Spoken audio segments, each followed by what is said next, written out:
Jon Summers is the motoring historian. He was a company car thrashing technology sales rep that turned into a fairly inept sports bike rider. Hailing from California, he collects cars and bikes built with plenty of cheap and fast, and not much reliable.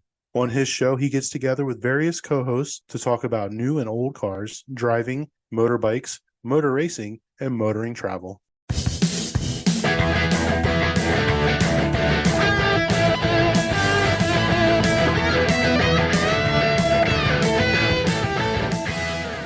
Good day, good morning, good afternoon.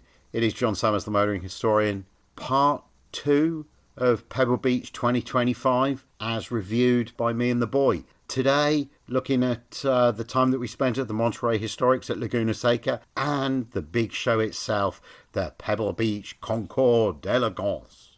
We didn't really do the auctions as thoroughly as we might have done this year, did we? Because the next day, we went to Laguna Seca and camped. I mean, I love Laguna Seca. All the categories. Their categories are like all my favorites. Like, there's a Group C category. I love Group C cars. My favorite car ever behind the Glickenhaus 007 LMH car is the Porsche 962 in Texaco liveries. There was one there. What's that? You didn't know? I didn't see that car. Oh, there was a Texaco 962 there. So just to be clear, we went out on the Friday, didn't we? We did the auctions on the Thursday. There was a Formula One class. On the Friday, we licked our wounds at the Ridgemark. Then we came back on the Friday. I got up. That was the day where I got up at the crack of scrote. Let you have a sleep in. And I went shopping, didn't I? I was back with the shopping before like 8 o'clock in the morning. Bacon. With my Wagyu beef burgers that never got eaten. Yeah. We're going to have them for dinner tonight. Eat them too. And they're going to be much better cooked up by your mother than cooked up by on that terrible cooked up by Jack. No, I'm not knocking Jack. Jack made our dinner, so I'm not knocking him for that. Yeah, he did. The burgers that we ate were Jack made. All right. The sausages were Jason. I have a funny story about... But listen, right? So we went out to the track. The campsite, we camped, didn't we, with Jack? With the Joy Titus in the bed. Now, the Joy Titus is a custom air mattress. I'm going to add a link. Made for the 2016 This Toyota is not Tundra. Sponsored. This is not sponsored. You can get the Joy Titus at a price of... It was $79. Well, anyway... $79. And to be honest, it made for a comfortable night's sleep. I don't recommend it. You don't? I don't recommend it. If it hadn't have rained, we'd have been all right. I don't recommend the Joy If we hadn't have been right on top of the hill where it was really windy, where I couldn't even get the canvas in the bed... All right. There were 6 men there. There was Jack and his son... And then there's another friend of my dad's who has a son. And then there is a man wearing a Man-O-War shirt in this room who also has a son. We were on the outside of the rainy curves. That's where Jack camps, wasn't it? There was my dad and 2 of my dad's friends. They all had sons. We were all about the same age. And anyway, the point is, we all brought bikes. The place where we were, like, camping, it was like loose gravel, basically. And everybody's out there, like, sitting in their camping chairs, you know, and there is one man. Jean shorts, jorts, plaid. Is that what they call them now? Short sleeve, yeah, jorts. And Lucas loves them, dude. What, seriously, or in an ironic way? Kind of both. He only likes them because Eric hates them. That's a good He's reason. like, we were in the store and he was like, my dad would love those. And he points out like some army camo shorts. Anyway, so there was a man in a Ferrari hat in a plaid shirt with jorts on. Short sleeve shirt. Anyway, like loose surface is really good to drift on your pedal bikes. We're drifting around and I, on my bike, came up and I drifted, not in front of the guy, but like in proximity. How far away? To the Ferrari house. How far away would you say you were from him? 7 feet, 6 feet? Probably 6 feet. And he was like, yo, fuck off, man. You're kicking up a bunch of dust. And I was like, okay. So I went over and I told my friend Alessandro. He's a little bit of a troublemaker. As soon as I told him that story and what he said, Alessandro was like, I'm going to go and piss him off. That's exactly what he said. I'm going to go and piss him off. So me and Luca were watching him ride off, and he drifted. You want me to name the feet? We need to go into inches for this one. He drifted like 8 inches away from him, and the dude in the Ferrari hat went. He grabbed his leg and went, "Ow, man! You little rock hit me!" And these rocks are like the size of pebbles. He was like, "Ow, man! This pebble just hit me!"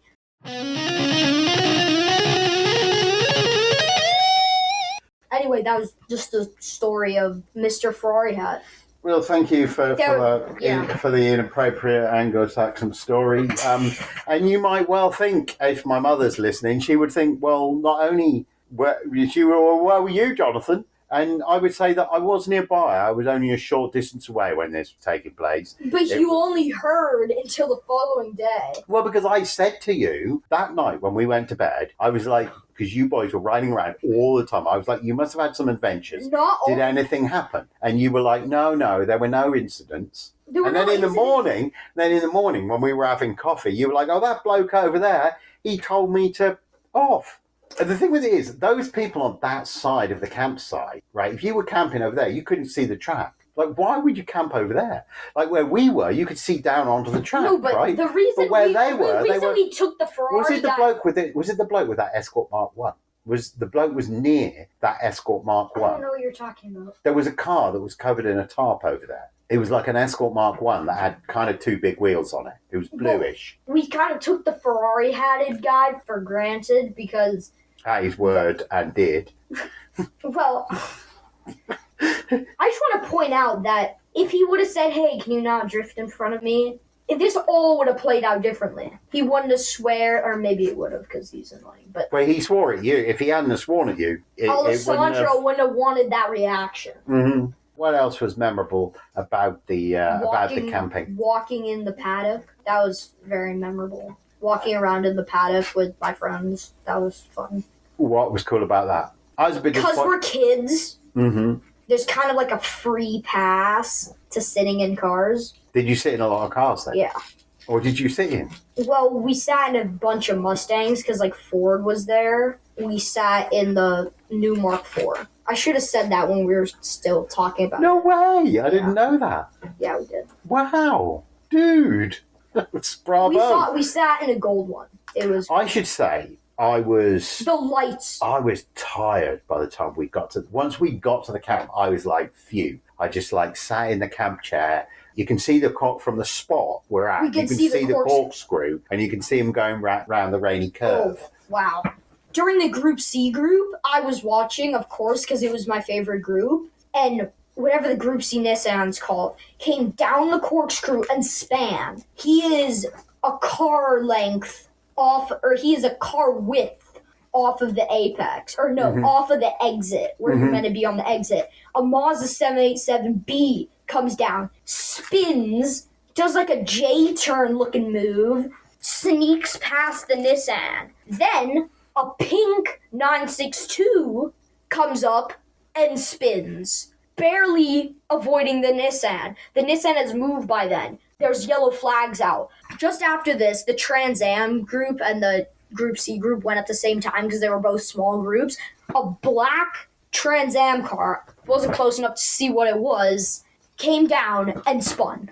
And then they closed it. Apparently, the Nissan had came in the power too early, span, dropped oil, and that's why the 787B span, the 962 span, and the Trans Am car span. So there was an oil spill, the kitty litter truck came out, poured down some stuff, we're back to racing. You boys went down to turn 6 as well. Yeah, that is... Jack was saying he reckons that's the best place. Jack was not lying when he said that was a really good place to set up. Why? We went down there for this historic Formula 1 class, and it's just, you're so close to the cars. You feel like you could like reach out and touch them. The spot where you're watching, you can also camp there. If you're like tent camping, you can camp there. So there was a bunch of people come out of their tents. On the inside of turn 6 or the outside? Outside. On the outside? That's the good place, because then they're taking the racing line, so they're on the outside of the track. Yeah. So then you're even closer to them. Where we were standing, there was just like a big drop-off, and then the track. There was just like, for me, and I'm short, I'm like 4'8", it's like neck height of a fence. So if you really wanted to, you could climb down and just go down there, but we didn't do that. The Historic Formula 1 class, it was a very good spot for that class. You can see them, like, as they're, like, pounding the brake, you can see their body, like, shifted over to one side as they're trying to, like, downshift while they're, like, one-handed, like, turning in. It's a cool spot. I'm disappointed I was too lazy to get down there. I think I was building the campsite. I was building the Joy Titus. Well, let's take a minute to talk about the night really quick.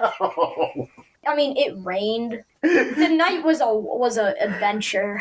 Yeah, because when the sun goes, they stopped racing about 5:30, and it seemed like by 6:30 the sun was down. We'd had like our burgers by that time. We'd made friends with the people at the campsite. Yeah. These people were cooking a pig, and they'd been cooking it all day. And we were meant to go down there, but we didn't end up going down to eat their pig sandwiches. Well, that was because the blokes next to us, they were a bunch of engineers, and one of them, his hobby was making distilled liquors. He made one specially called the Corkscrewed. That's cool. That's actually a good name. Yeah, it was all like absinthe kind of flavours. He assured us they weren't poisonous. So anything else about the overnight experience? Well, it rained, didn't it? So I could have bought a tent. Terrible. The Joy Titus is just this inflatable mattress. I did buy canvas to go over it. But it was so windy, you couldn't get the canvas I couldn't put that on. down. But I also bought bivy bags, which happened to be emergency single-use things. So we had the sleeping bags inside the bivy bag, didn't we?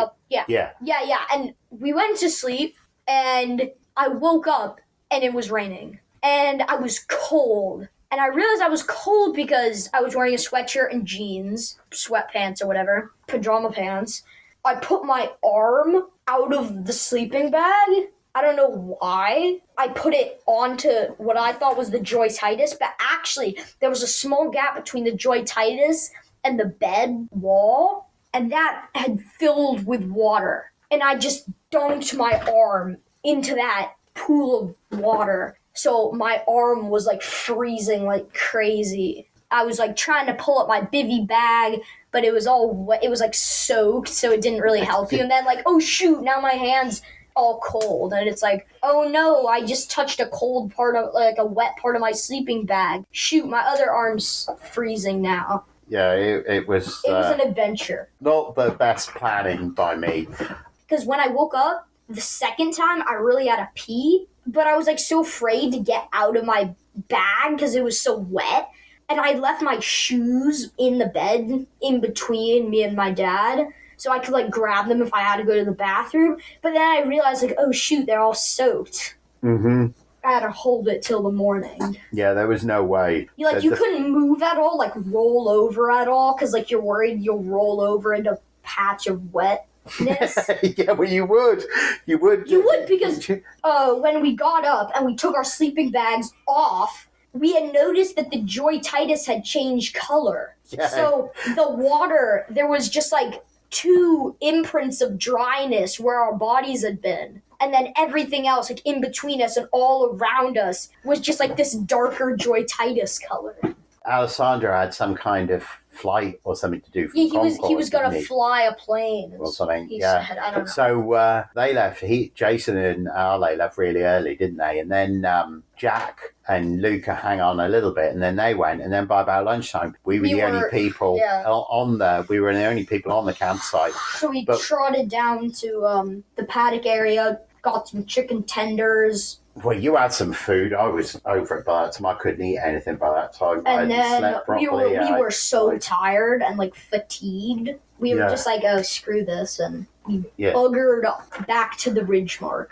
Yeah, we beat a hasty retreat back to the Ridge Mark. Resort and spa. Slept, showered, recovered ourselves. And then... what about the big show itself, Ollie? The first time you ever went to the Pebble Beach Concours. So every year since I was like 7, I had gone to all the things we had just talked about. Instead of going back to the Ridge Mark, my dad would have took me home. And then he would have driven back because he was a docent. He would work on the day and he couldn't deal with me. But this year, the docent program had been canceled because 3 buses that got stuck. Explain that, and then... Well, that's rather political. actually. But the docent program has been downsized, hasn't they? And we think it's partly because last year a lot of certain kind of ticket holder had got stuck and had missed their tours. So people had felt like there were lots of extra docents and therefore fewer docent tours were required this year. So, meaning that I could do the show with you. Definitely a silver lining in the cloud there. Yeah. So firstly, it was nice to not have to get up at 3:00 to be able to, and in order to be there at like 5:30 kind of thing. It was nice to be able to get up We at drove right in, no traffic at all. That's a big parked thing. on, drove right in without any like stoppy starty, and we went in on the Highway 68. Highway 1, Highway 68 entrance. We went in that way and just drove straight in, no stoppy starty, parked. They had us park up at the side of the road, just round the corner from the inn at Spanish Bay. We were on a bus straight away, straight into the show, dumps you out at the top of Peter Hay Hill. So you have to like walk down Peter Hay Hill. So there is quite a walk. But I realised that as we were getting there, I was saying to Ollie that there are really 3 shows. There's the actual concours, then there's the concept car lawn, and then there's Casa Ferrari. Because really, Casa Ferrari is like up the hill from the main show. But there'll be like 50, 60, maybe even as many as 80 there's Ferraris out there. There's a variety. There was a Ferrari 499P was there. Michael Schumacher's Formula 1 car was there, as we said earlier. But then there's also like GTOs. Yeah, there were 3 GTOs, weren't there? That 330 LMB that I love. The 3 Tour de France's together, so you could compare door handles and the colour of the louvres. Light covers. And so that was really cool. You spent a while explaining the difference to me between the 488 GT. I said before, I love Group 3 cars, and there at Casa Ferrari, there was 4 iterations of Ferrari Group 3 cars, and I gave my dad a crash course on that. Yeah. There was a Ferrari 410 that was probably my favourite car of the whole event. I loved the 375 Plus that they had at RM, but I loved even more that ex-Shelby 410 that was up at Casa Ferrari. They also had Lewis Hamilton's Ferrari Formula 1 car. I don't know how they did, because he's meant to use it, but it was number 44, so it's definitely his. So that was cool. So at the entrance of the show, there was the long looked for Glicken House. Oh yeah, there was it wasn't an LMH car, which was sad, but it was 003 or 300 SCG Scuderia Carmen, I can't pronounce it. Glicken House. It was a stick, so no paddles, which my dad was surprised by. Honestly, I was too, because you can be seen, or it is a supercar brand. Little surprising. What did you like on the concept car lawn?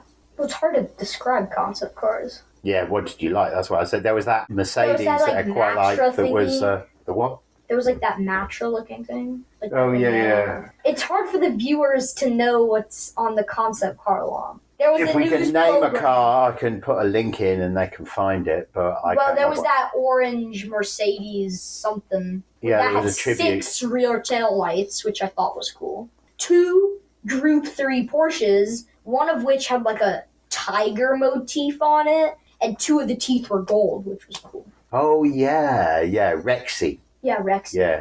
All right. On to the lawn. On to the lawn itself. Big show itself, Ollie. How was that for you? First time, it was great. I will forever go on the lawn when I can, if I can. Much bigger than I expected. So many more cars than what went on tour.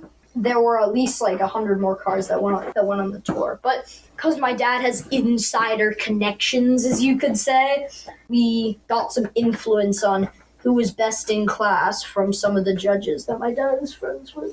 Yeah, well, we potted around, didn't we? Well, I know one of the guys that judges preservation class, so we chatted with him a little bit, didn't we, about what he looked like. I also know somebody who prepared one of the cars that was in the Cobra class, so we talked a little bit about I had a good chat with him. He was impressed by my knowledge, which felt good.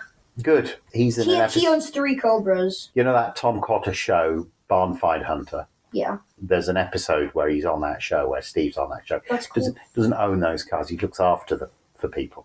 Another feature mark other than 75 years of Formula One was Cobra. So they had the best examples of every iteration of Cobra. So they had the closed top ones. They had the narrow hip ones, which those are the ones where the fender goes over the rear wheel, which I don't like. They had the classic open top regular hip, or straight, not over the wheel. And they had some race open top ones. They had like at least two of the best examples of every iteration. I was kind of surprised they didn't have Carroll Shelby's actual car because you're at Pebble Beach. I don't know, it's probably destroyed or something. Well, it was also big block cars only. It was 427s only. Yeah, but why would Shelby have a small block? Well, because he originally had a small block, and the small block cars were always meant to be much more streetable than the big block cars. True. But yeah, I mean, Shelby must be handy. I take your point that you might have expected there to be a car with a Shelby connection. There was a class of Morettis, wasn't there? Tiny cars. Like I feel like that could be I could drive that. If I had to pick a car to drive right now, I could drive that. The class of Invictas. That was the best one of the Invictas was best in class. Well, best in show. No. Yeah, it was that brownie. The best in show was the Hispano Suiza Tulip I get Wood. these things mixed up. I should tell you a little story about that. I knew that car. But when I saw it on the field, I was like, oh, it's a Tulip Wood, but it's not as handsome as the one that was in the Black Hawk. Well, this is the same car, but it's been redone. And in my opinion, it's been redone to be less elegant. The problem is, it's been redone. It's probably stock, and that's why yes, it's one. Because if the more, I mean, that's the little bit of the confusing part of Pebble Beach, because it's like elegance. I'll take off the pony wheels and put on the American racing ones. And then it's like stock. I take off the American wheels and put it back on the ponies. Yeah, the thought of a Fox Mustang appearing on the Concours lawn at Pebble is that's the first. That's a really great way of thinking about it, Ollie. Just back to the Cobras. The closed top is called the LM, and Jim Farley was at Laguna. He's the CEO of Ford, if you didn't know. He was at Laguna. He has a LM edition Cobra, so closed top. He won his race. Pretty handily. He just drove off at the front, didn't he? And did he own a BRM? He owned that BRM that was on the lawn. Oh, really? The Graham Hill one? If you've seen the movie Grand Prix, what's that was name? my favourite car in the... era, so 60s era BRM. Yeah, and it's the car that's driven by Scott Stoddart character. Yeah. I'll get the pronunciation right in the end. Yeah, that Tulip Wood car, Ollie, it was built for the Targa Florio, 1924 Targa Florio. We had it in the Black Hawk Museum, and then I have a book about the history of the Targa Florio, and I was looking through it, and I was like, it's a one of one. It looked nothing like it looked like in the museum. The car had gold wheels and these ridiculous flary arches put on it. That looks more elegant. American wheels. Dude, exactly. It was more elegant with the American racing wheels. What has happened to it since it's left the Black Hawk is RM have put black wheels on it. They've taken the chuffy mud flaps off it, mud guards off it, and now it's come to Pebble and won. Yeah. So I was a buffoon to miss that it was potentially going to win. There was that blue Lancia that I thought was a potential winner. We usually make predictions on like who might be the best in show. I wouldn't, Ollie. I always get it. I know. I always miss it. I missed it. You got it right. I literally this morning. You got it right a couple of years ago when that black Mercedes, whatever. Oh, the Autobahn Courier. Yeah, when that one, you said, oh, that could be best in show. Like, we arrived late to the tour that year, and you saw it driving by, and you were like, that could win. Yeah, we followed it on the roads around Pebble, didn't we? Yeah. This was a couple of years ago. Yeah, we'll do a link to that car. It was a lovely car. Is there anything else we need to cover about the Pebble Beach? I just want to say this little fact here. Pebble Beach used to be a kind of elegant, whatever. The point is that it used to be one thing, and now it's turned into this thing where it's like, bring your McLaren 650S, bring your Ferrari SF90, and it's become less of a bring your Porsche Boxster, and you see more supercars than you do classic cars. I mean, I know I've only been going for however many years, and my dad's been going for like 4 years, and my dad's been going for like the last Probably 20 years now. 20. Gosh. I think he can back me on this, that there's less classic cars parked up and there's more supercars parked up. I don't know how That is an interesting way of expressing how it's changed. I suppose this is one thing that I've talked about in other post-Pebble pods that I've done, where I've talked about how I feel like now there are many, many people who come to Pebble and who don't go to any of the same events that I do or that we do. They don't go to the start of the tour. They don't go to the main event, and they don't go to any of the auctions. They don't do any of most of the people at the track, the Ferrari hat, he was at the track for qualifying practice, race 1 and race 2. He was there for all 4 days. He was there for the Monterey Historics at Laguna Seca, WeatherTech Raceway. He wasn't there for Pebble Beach Concours d'Elegante. Yeah, and linked to that, and we're going to end on this note. Ollie, I cannot believe we didn't mention the bedazzled Aston Martin Valkyrie that we stumbled upon. Oh, yeah. So we went out to dinner to the Rio Grill. I stuffed my face with ribs, and as we came out into the parking lot to hop into our $26,000 Toyota Tundra. $20,000 Toyota Tundra? We Koenigsegg Regrera, or I don't know these supercars. There were 3 Koenigsegg's. Just parked up. Just parked like up in Valley, in front of a Starbucks. In front of the Safeway in Carmel Valley. Next to that, there was a Aston Martin Valkyrie, which had, you must know those like sticker jewels covered in those. Yeah. I overheard the lady who had done, it was just like parked up next to these Koenigseggs outside of Starbucks. So some whippersnapper, some lady, teenage photographer guy was telling me that the guy that owned the Valkyrie is an influencer. Yeah, everybody's like recording, like, I'm standing next here to about $6 million worth of Koenigsegg's and this bedazzled Valkyrie, and it's just like, shut up. But it was quite cool standing around. It was cool, and I overheard this lady talking about, and she was like, this is my 3rd car. I'm like, the bedazzled. 3rd car you've ruined. It added 15 pounds to the car, I heard. So I was chatting to that teenage photographer, Instagrammer type, and he was telling me that burgundy Koenigsegg. That was the Regrera. And yeah, then the apparently, other 2 were apparently he reckons that was the actual car that set the production car record at 277 miles an hour. All he knows is that the one, a burgundy Regrera did that. All right. That's all he knows. Well, how many burgundy Regreras are there? Well, every Regrera that's sold is either in like gray, like that carbon fibery look, or burgundy. Oh, but burgundy's a common colour for Koenigsegg Regreras, is it? Yeah. Good Lord. On that note, thank you for your time and thoughts, Ollie. Yeah, thank you for bringing me on here. Thank you, Drive Through.